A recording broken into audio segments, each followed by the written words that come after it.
The following is a CUNY TV special presentation.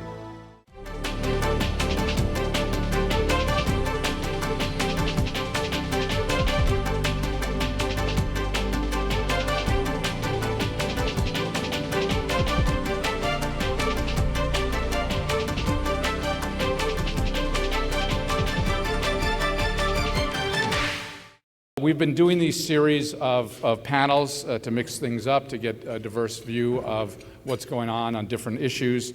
And today we're going to be discussing the impact of what's going on in Washington, the federal budget.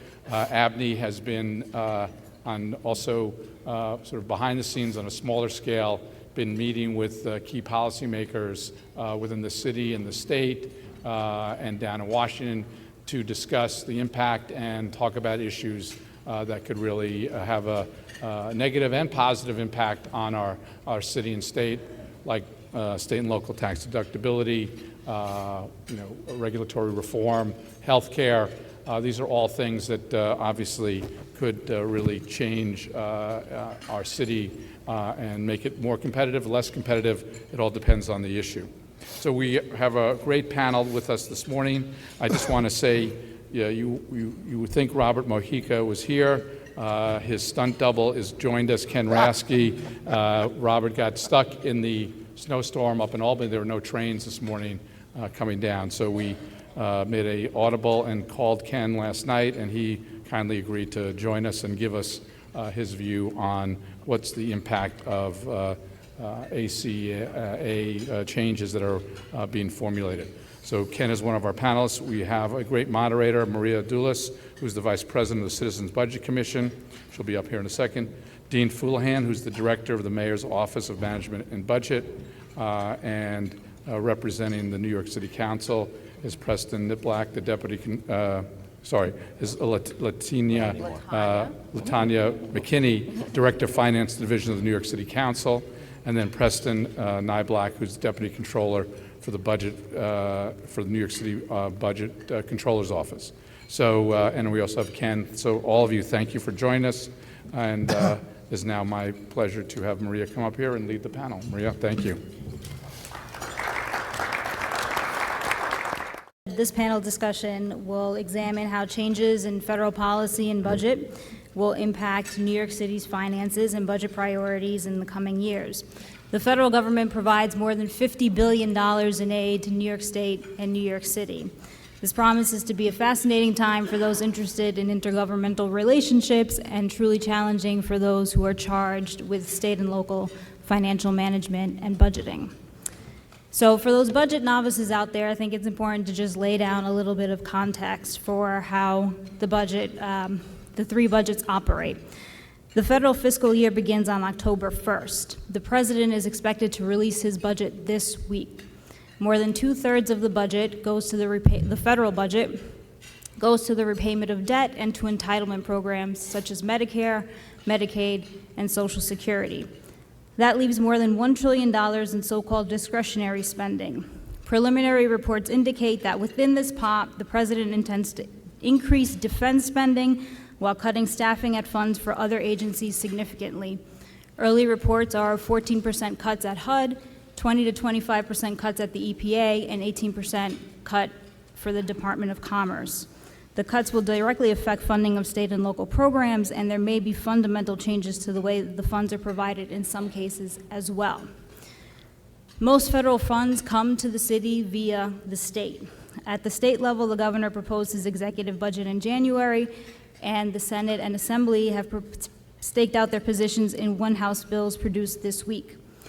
The state's fiscal year begins on April 1st, but so far the impacts of the state budget on the city this year promise to be modest. The city's fiscal year begins on July 1st. The mayor presented a preliminary budget for fiscal year 18 in January, on which the City Council is holding hearings and on which the City Controller and other monitors such as CBC have issued reports. So with that, Dean, can you take a few minutes to give us an overview of the city budget, the lay of the land, and what your concerns are, particularly with respect to the federal agenda? Certainly, happy to do it. Thank you, Maria. Thank you, Bill. Pleasure to be here with my colleagues on the panel. I did communicate with Rob Mojica last night, and I told him that I would take care of any questions on the state this morning.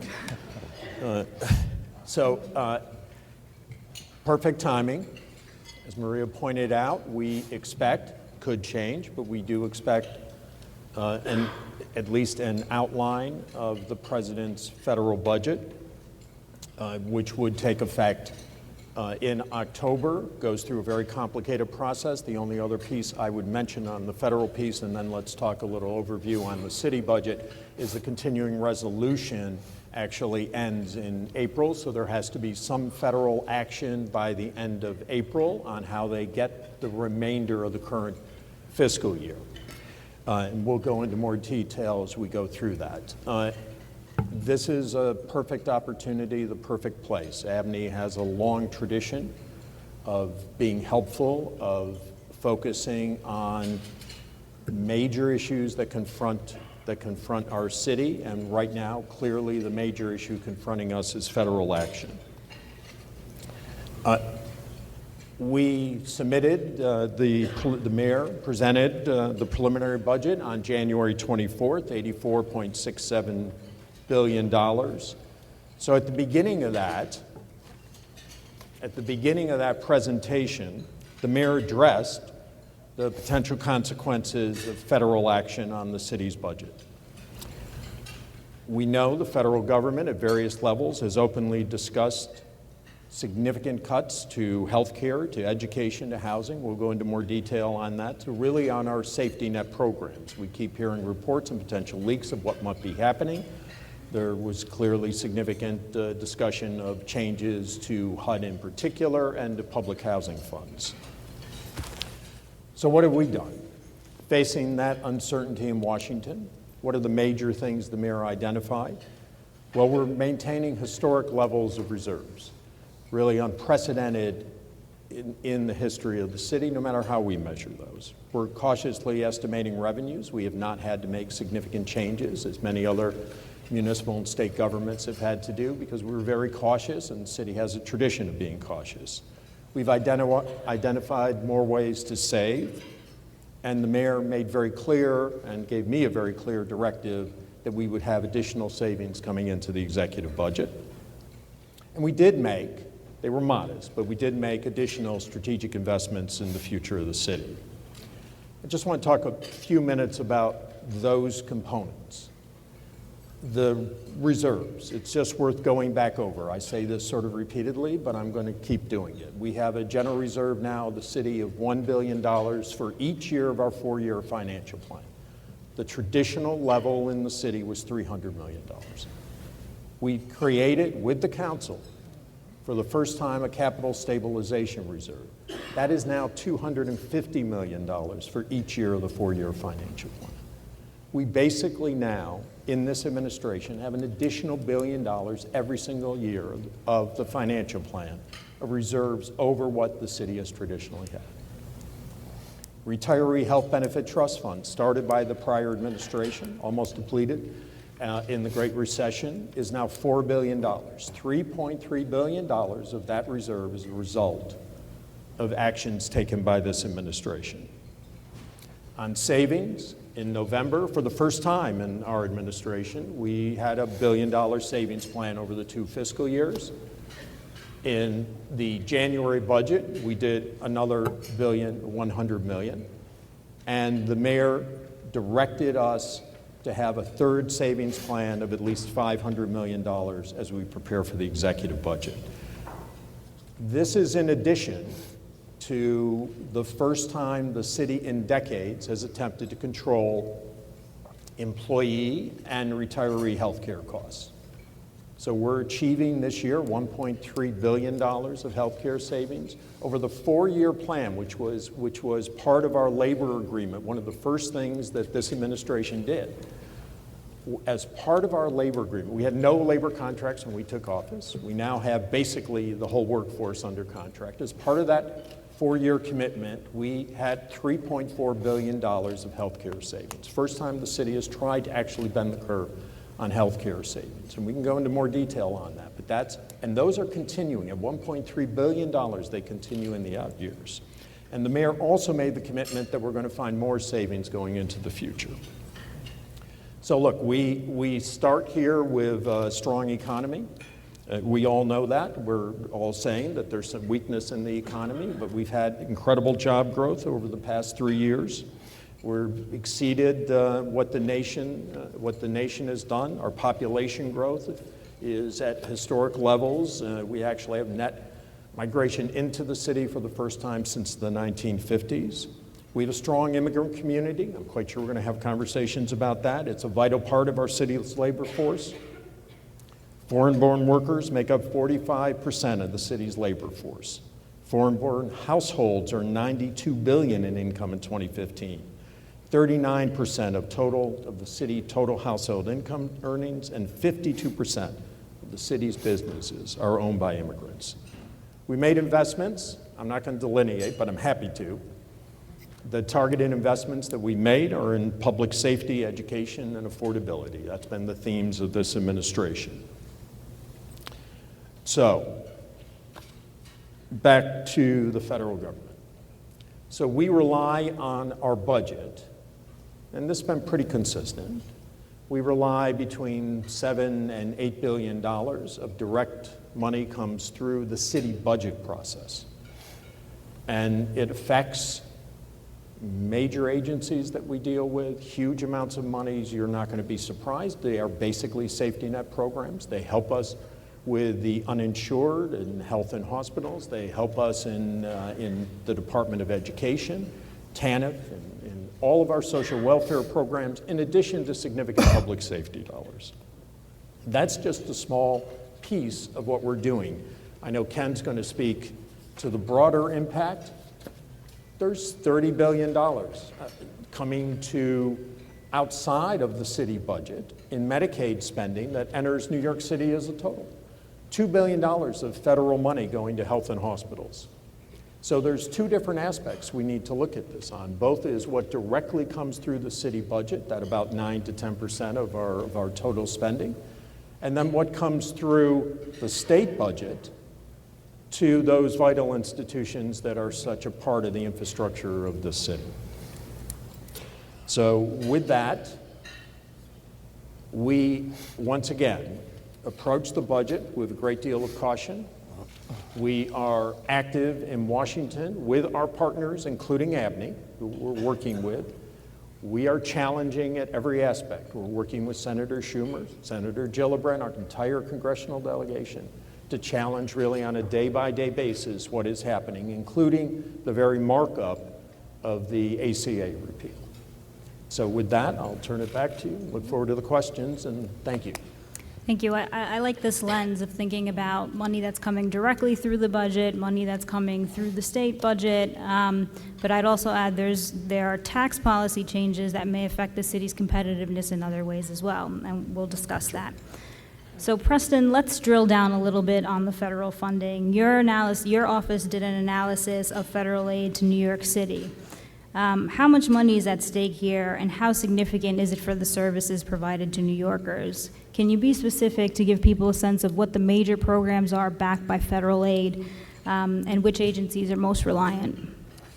Sure. So on a sort of operating basis, we get about $7 billion a year directly from the federal government, which it's a big number. It's not a huge share of the budget. But when you look down at certain program areas, you see that you have functions that are very, very particularly heavily reliant on federal funds. Just to take one example that's been in the news recently about HUD cuts, there was a story that said that the Community Development Block Grant Fund was going to get zeroed out. So CDBG is one of the few sources of money where you actually have a little bit of flexibility. We use at least half of that money to fund housing code enforcement, lead paint removal, emergency repairs. So it's about 85, I think, roughly % of that program. So it's really a significant share of that program. It's about $130 million a year for that. The other big ones, I mean, a lot of this money is social safety net. I mean, sort of just in dollar terms, you have TANF, which is big. I don't, hard to know what changes might get made to the TANF block grant as it's currently structured, but we rely on that not just for public assistance, but for a whole range of programs where people could be eligible. For example, about half, I think, of family shelter funding comes from TANF funds because people are found to be public assistance eligible. So that's a big chunk of money there that supports shelter operations, which, as we know, is an ever-rising cost. The other big areas include the Administration for Children's Services, Child Preventive and Protective Services receive a lot of funding from the federal government. Other housing programs, obviously we heard about NYCHA and Section 8 this week. $120 million hole in the NYCHA budget is something that the city has to ultimately take seriously, even if it's not directly at the city's budget. So there are a lot of areas where we're really quite vulnerable, and where there will be a lot of pressure ultimately if there are major cuts for the city and the state to step in to backfill that. So apart from kind of broader cuts that may be universal in the federal budget, there has been this political call to take money from so-called sanctuary cities. And the mayor and the council have made public statements about protecting the city's undocumented immigrants. LaTonya, can you explain to our audience what this debate is all about? To what extent will the city cooperate with federal law enforcement? And based on the president's recent executive order, how large do you estimate the impact to be?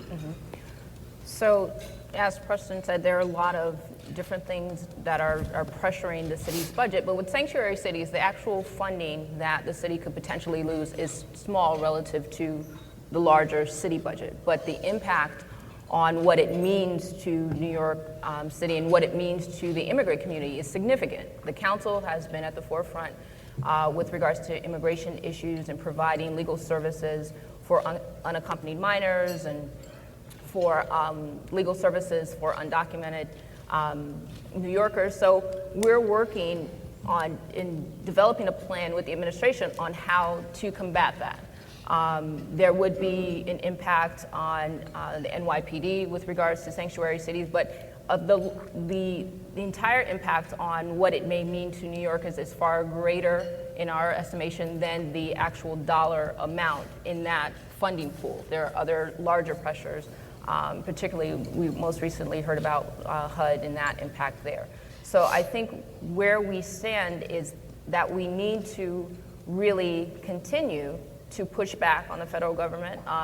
The mayor and the speaker have both been outspoken about that and really take the time and energy to figure out how best we protect the immigrant population. So that's far more significant, even though we would not want to lose any federal dollars, but the underlying premise of what that would mean is really important as opposed to just what the monetary amount is on that issue. Does the council have a dollar figure on what that amount could be? No, I think where we stand now on that, I don't have a dollar figure per se on what those costs would be, because we're looking at all of the services that impact immigrants and how that may have an effect. But in the coming weeks and months, we'll have a better sense of what that is. Dean? So I agree with everything LaTonya just said, but specifically on the executive order, there's been no implementation effort as of this point, so we should start there. We believe, and the mayor and the corporate counsel for the city said this very effectively, and that has not changed. Actually, it's been, we feel much stronger about this, that we can make a challenge and a strong legal challenge based on recent Supreme Court decisions on any attempt to implement that executive order. In addition, even within the executive order, LaTonya pointed out that if there is a focus, it would be on really public safety, the Homeland Security dollars that we get from the federal government. And in the executive order, they gave discretion to the Secretary of Homeland Security not to go after public safety and Homeland Security funds. And it would certainly be odd for this administration to be taking away from New York City Homeland Security dollars at this time. So. Great. So I want to pivot to another area where we do have a specific proposal, and that's in healthcare. So Speaker Paul Ryan has issued the America Healthcare Act, that's right, thank you, to replace what was formerly known as the Affordable Care Act, or Obamacare, and the proposal has already been decried by groups such as the AARP, the Healthcare Association of New York, and the head of the city's hospital system. One reason is, as the Congressional Budget Office told us this week, the number of uninsured would increase over time. The proposal will also make significant changes to Medicaid, which represents 1/3 of the state budget and is about $6 billion of New York City's budget as well. The impacts here are not limited to Medicaid. Ken, can you walk us through the changing landscape here? What are the proposals you're most worried about, and how do you see them impacting the healthcare sector? Okay, thank you. First of all, thank you, Bill, and thank you all my colleagues at Abney. You've been a good friend, a good colleague, a good relationship on trying to steer a solid course for social and public policy for the city and state over the years. We are facing, ladies and gentlemen, probably the greatest challenge to New York's healthcare system that I've ever seen in my professional lifetime, emanating from policies in Washington. To understand it is confusing to many, and I don't blame you if you just listen to the sound bites on CNN and MSNBC and whatever you're watching or reading. But to simplify this for this morning's discussion, we analyze the impact in really three categories. It could be simplified to that point. One is coverage. And there's two types of coverage. One is for Medicaid, and the other coming through the exchange and subsidies that are worked into the Affordable Health Care Act that could be modified by repeal and replace. When we take a look at the replacement activity to date, and it may be modified in short order, apparently, but at least the House version as of this moment, we've kind of figured that about 1.1 to perhaps as much as 1.5 million New Yorkers will be at risk of losing coverage. That number could grow depending on what variables we put in place. Most of that comes from Medicaid exposure. And that is a combination of the federal match that goes in place, and also in relationship to coverage that we have for something called the Basic Health Plan here, that actually is run through the exchange itself. That covers about 675,000 people alone. So the exposure for coverage is pretty extraordinary. Nationally, you've heard numbers of 14 million next year, running up to the mid-2025, probably somewhere around 24 to perhaps as much as 26 million people that would be uncovered, that are currently covered today or by the law. So that's the coverage bucket. The next bucket deals with the state budget and how that backs into it. So if these people become uncovered, and if these people will be covered under state activity, then a transfer of responsibility for payment goes along with it. And there we're looking at perhaps by 2020, somewhere around $2.5 billion that will then go to the state of New York. That will back up, we think, in terms of policies that they would then in effect on hospital care. Obviously, they can increase revenues to offset it, but assuming that they do not, it would back up into perhaps reductions in the payments to providers. Then you get into the third bucket itself, which is the hospital bucket, which is a direct impact. This is not a residual impact or collateral damage that comes through the state budget. This is direct impact on the hospital care system.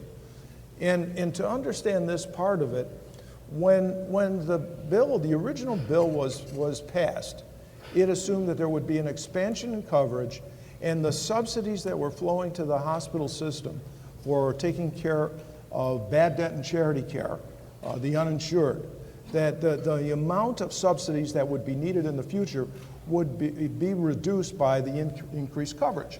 And that was a logical assumption. We argued with them at the time about the policy of when it should be implemented. We thought it should be empirically based, but it was not.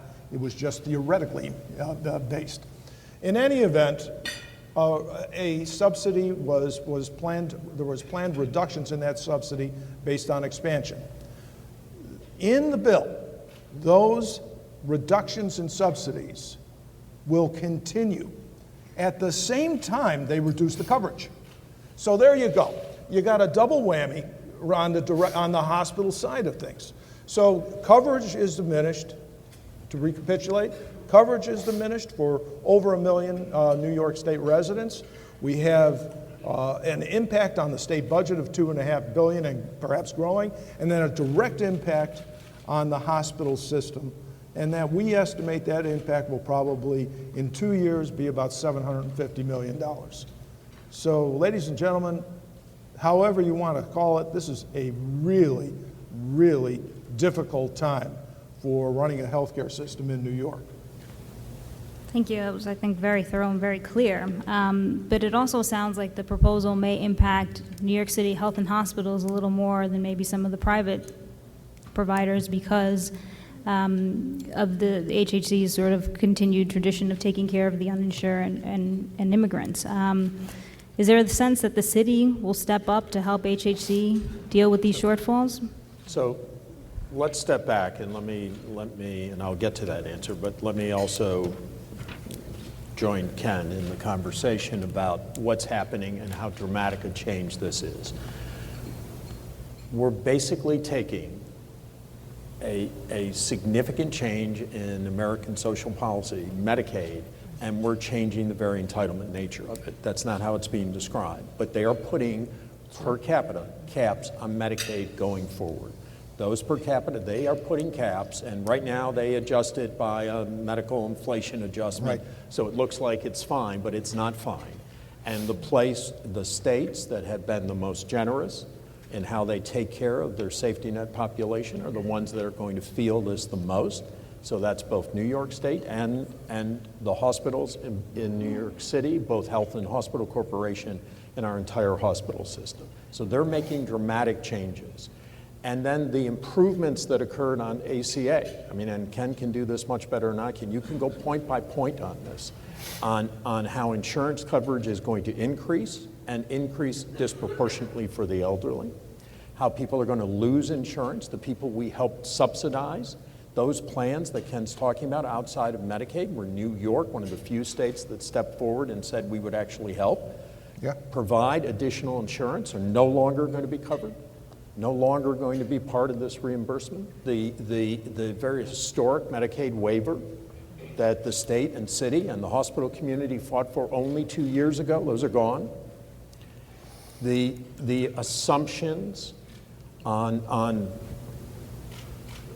family planning, on behavioral and substance abuse that became mandated under the ACA are no longer mandated. So while we're announcing opioid prevention and treatment that the city will pay for, at the same time, the federal government, which just in December actually put some grant money in for that very purpose, is now basically taking it away in the entire healthcare system of the country. In addition to that, on health and hospitals specifically, one of the assumptions of ACA was that the insurance would be coverage and therefore the charity care, the traditional charity care, would no longer be needed. As they're repealing this, they're maintaining that assumption. That alone is $300 to $400 million a year to health and hospitals. So yes, it has a dramatic effect on health and hospitals. Our answer to this is that we cannot accept this. And that's, I think, what everyone here on this panel is doing. And what we're doing with ABNY is to fight back on what's happening. And this is not an easy road, and we're seeing the problems they're having right now. They were on a much faster track to try to move this through. We are raising these kind of concerns of our congressional delegation, and that's where we should be fighting this. There's a fundamental change in how we deliver health care. You know, Dean, one of the things that in our advocacy efforts that we're trying to do, I really believe that an informed electorate that really knows what the facts are, is going to make good decisions. I really believe that in my heart. And I believe that once the American public, once the New York public fully understands all these individual impacts and the transfer of social responsibility from federal governments to state governments to city governments and so forth, the reneging on social policy commitments and the rest. Once the public understands that, I believe they will inform the elected officials who will then make very sound decisions going forward. Our enemy is speed and haste. That is our enemy. Knowledge is our ally. Knowledge constitutes the most important ally we can have. And once people understand what the stakes are for healthcare policy and social policy, I believe we will end up making much better decisions as they go forward on replacement discussions. And that's not a Pollyannish view. I have great faith in the American people.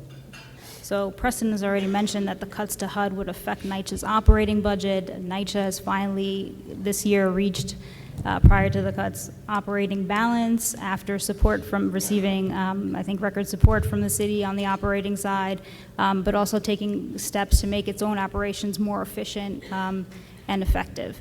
And so now that's starting to come undone, and there's also the threat that there will be cuts on the capital side.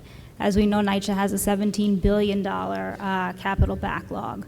What will the city do if this happens? It is a council priority, and NYCHA's been under the gun for several years. So now these potential cuts are on top of what already existed in NYCHA and the needs of NYCHA over many years, particularly with regards to capital funding. So the council is very focused on NYCHA. The speaker has been, over many years, a supporter of NYCHA and the city doing more for NYCHA. We're dismayed about the potential cut in HUD funding for NYCHA. I don't think it is, we're under any illusion at this moment, even though we would like to be optimistic that we could have a conversation with Secretary Carson on this, but I think we are looking to make NYCHA a priority moving forward. We have in the past said that NYCHA needed more funding for the city. It's always a balancing act in this process. We don't take any of that for granted in having discussions with the administration about it, but we really do see it as a problem moving forward, and it is the housing stock that needs to be protected in the city. So we're going to work on that. We think there's great leadership at NYCHA to do things out of the box. They've been moving forward and looking at new and innovative ways to expand services in NYCHA. So all of that works to their advantage, and now we just have to work together to combat any potential HUDs in NYCHA in the future. So I would add, we have, and I think everyone's acknowledging, I think you both are. Matter of fact, CBC just last week acknowledged NYCHA for innovation. Yes, we did. In technology, so we should give them a plug. So we are part of a transformation that had really been neglected for years in this city. We have made significant operating subsidies that didn't exist before. Before, the city was charging NYCHA for police service, for rental. All that's gone now, and we just made an additional $1 billion commitment to NYCHA capital.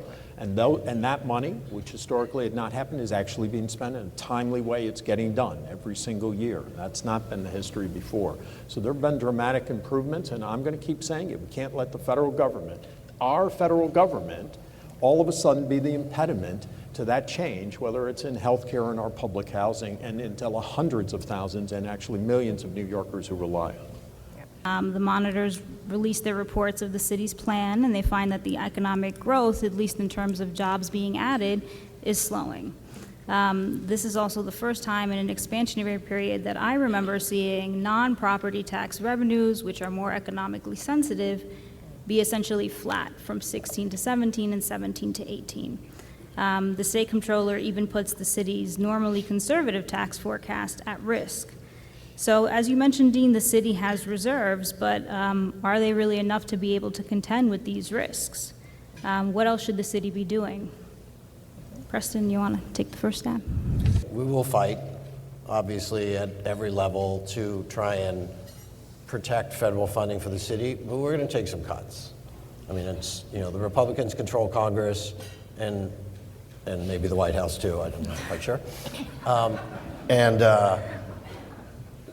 It's all, it's inevitable that it's going to get a little ugly for cities, and I don't think there's a huge amount of sympathy for New York in the Republican caucus. So the other side is the economy.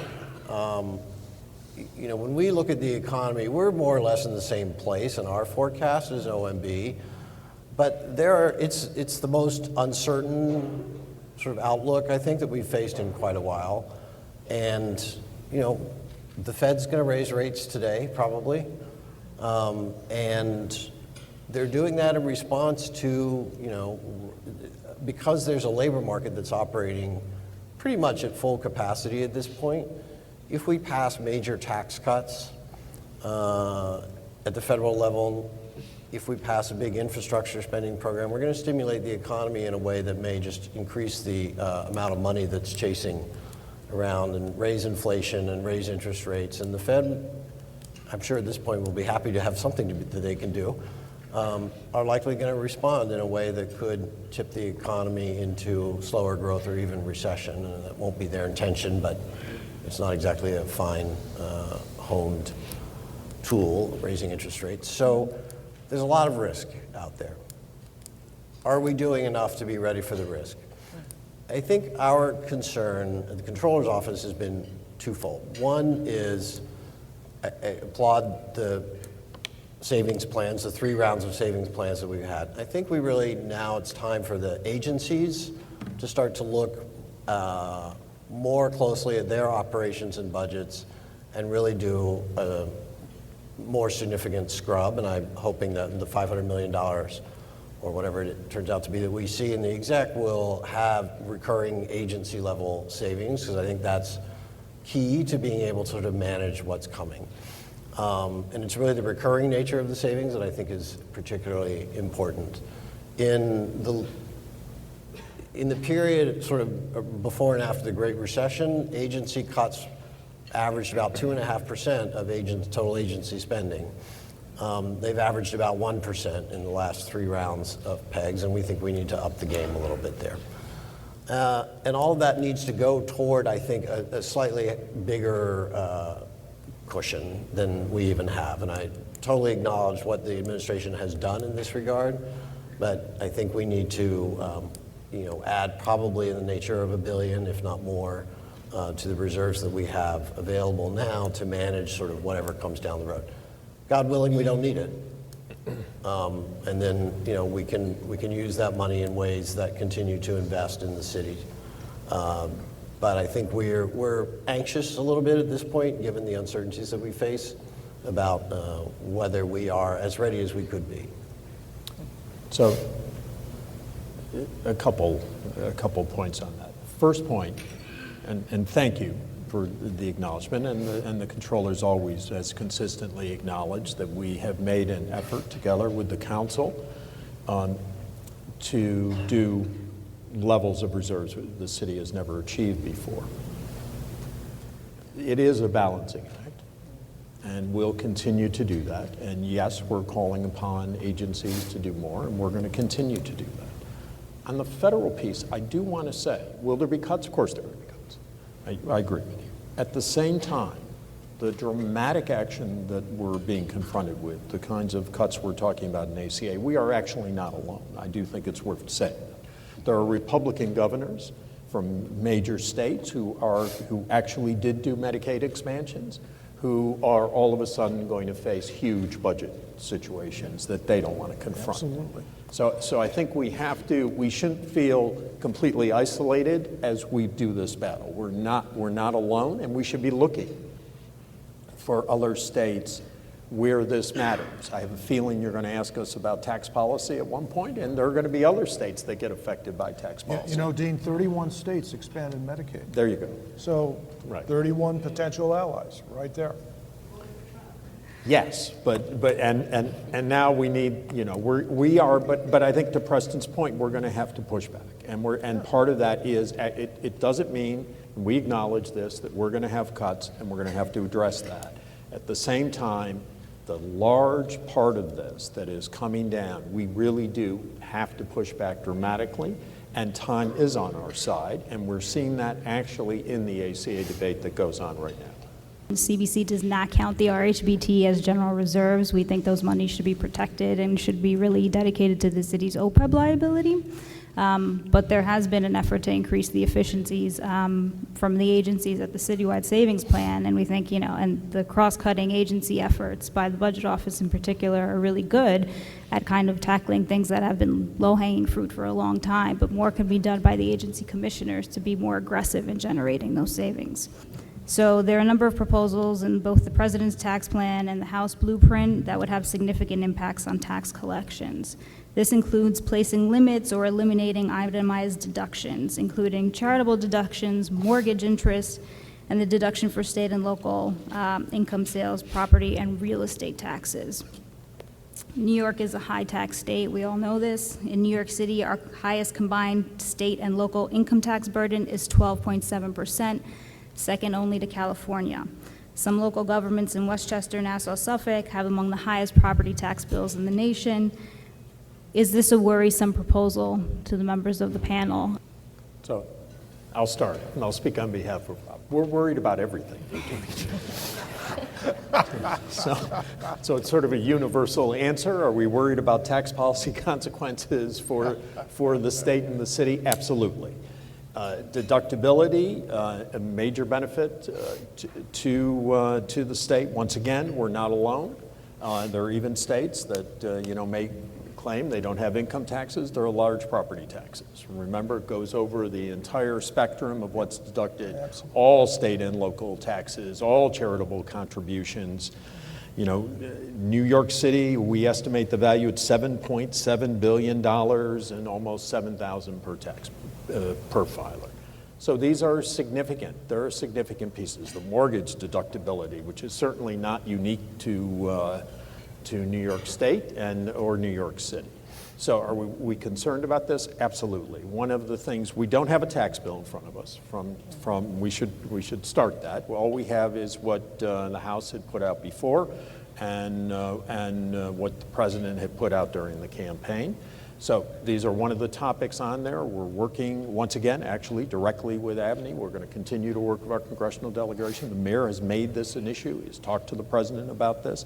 We're going to keep pushing back that these are important things for how we are able to fund and move forward with those things that are important to keep this economy, which is important to the whole country, vibrant and growing.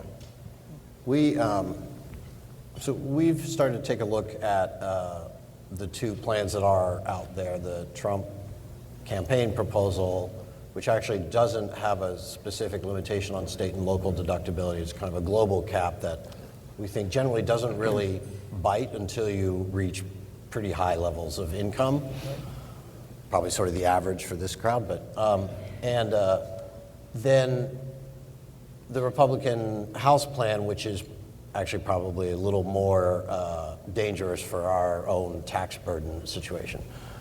I mean, one of the things about both of them really is that, like the proposed Health Care Act, it's really a tax cut for the rich at the benefit, for the benefit of the rich at the expense of the poor.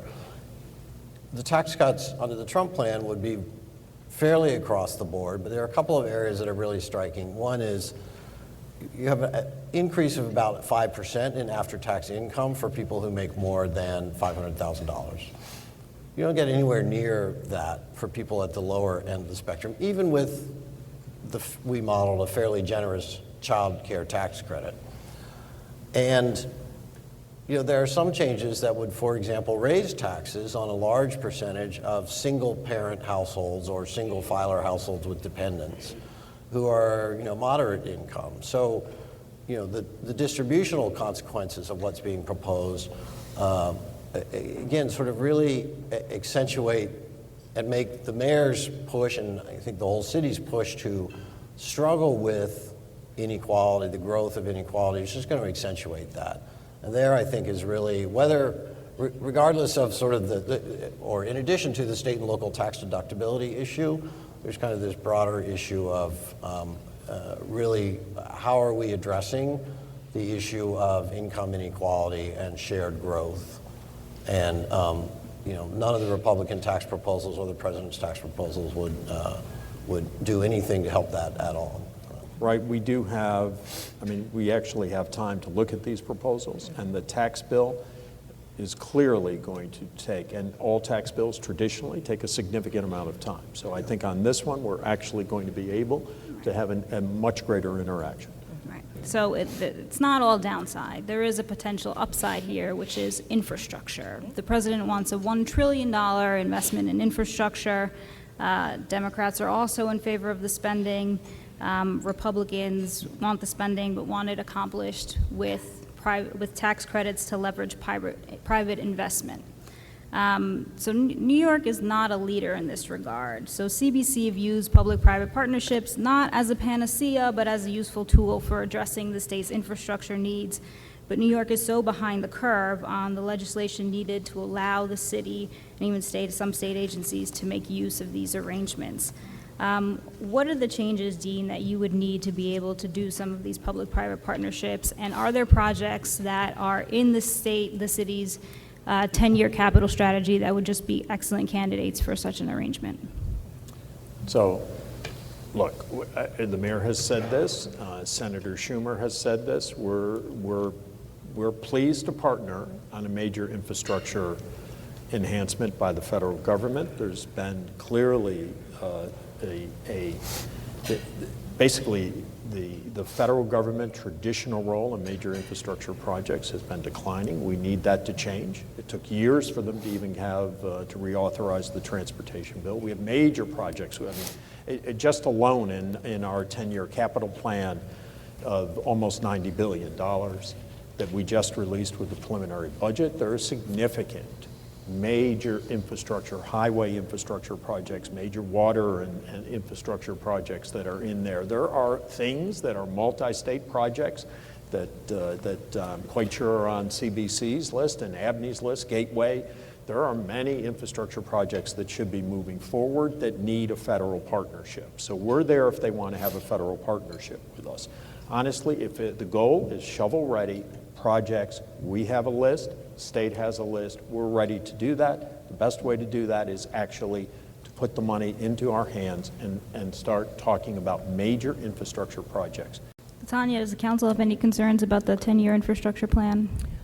Well, we have a few concerns about the capital budget, which Dean and I have had a few conversations about. And it really is over process as opposed to substance. I think in the coming weeks and months, we will have a further conversation about the appropriations versus the commitment, what the administration has the ability to spend versus what it actually spends, and the role that the council will play in oversight in that process. I think I agree with you. We will take any money that is put forth that the city could benefit from, but in the capital process, which we're focusing on this year, we would like to be able to see more clearly what is actually being spent, how long a project takes to get to completion, which has been difficult to see on our own. Obviously, we work with OMB on that, and we work with the various task force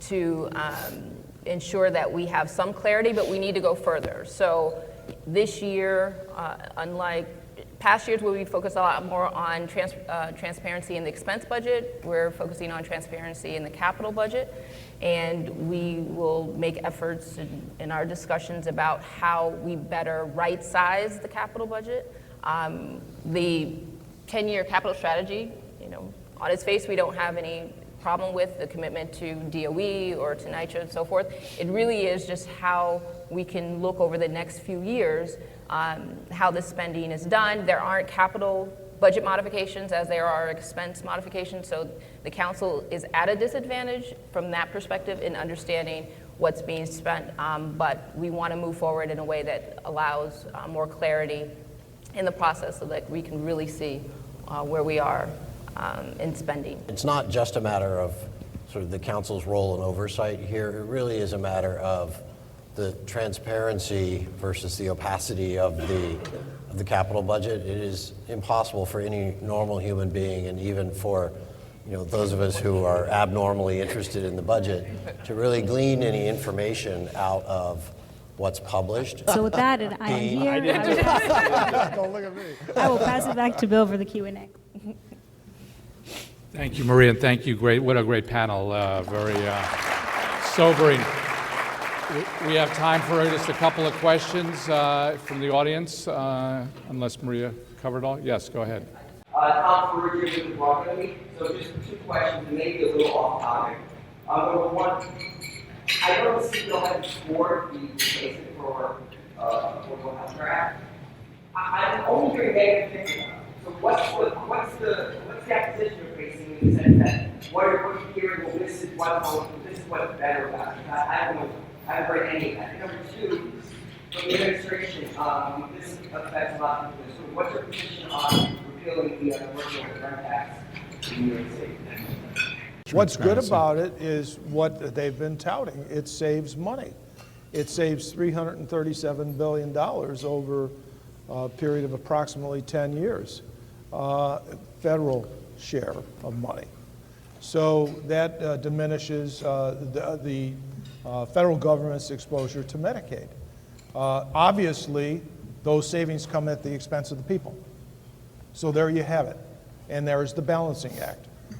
To which bucket do you want to place your values in?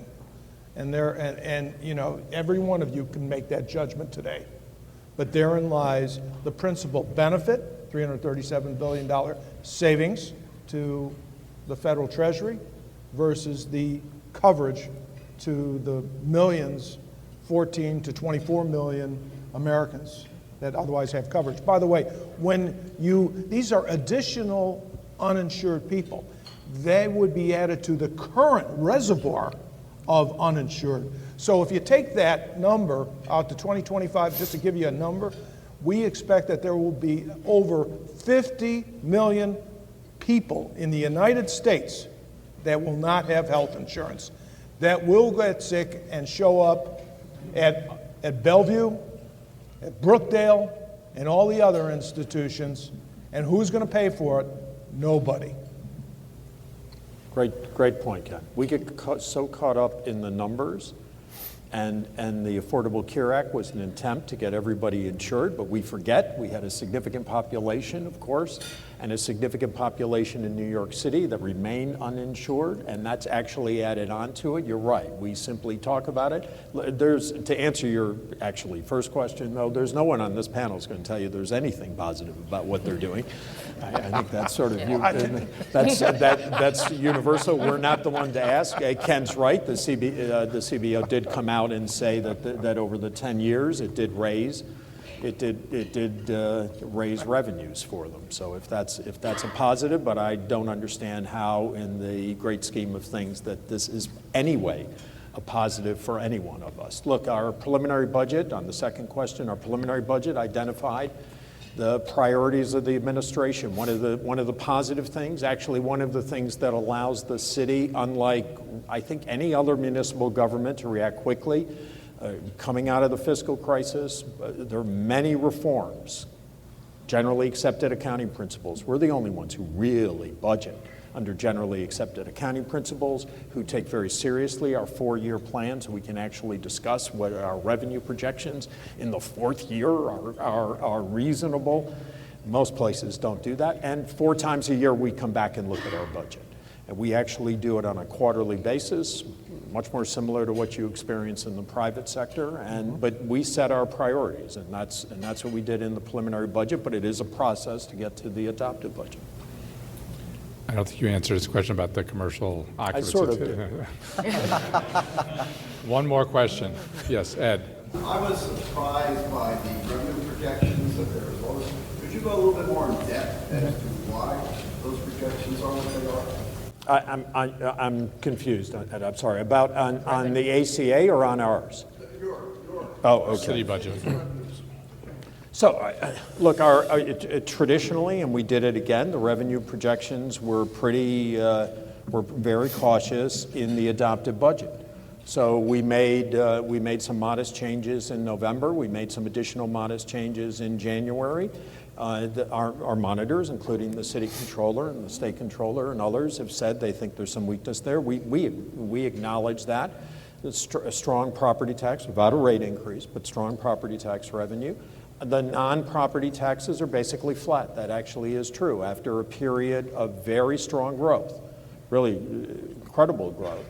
And the state's feeling this. You saw a significant reduction in the state's revenue growth, which is much more dependent on economic sensitive taxes and still much more dependent on Wall Street and their activity.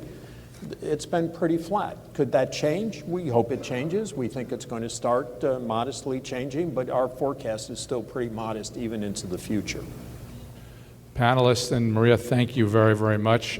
We look forward to continuing working with all of you to help solve our problems and work together. Thank you.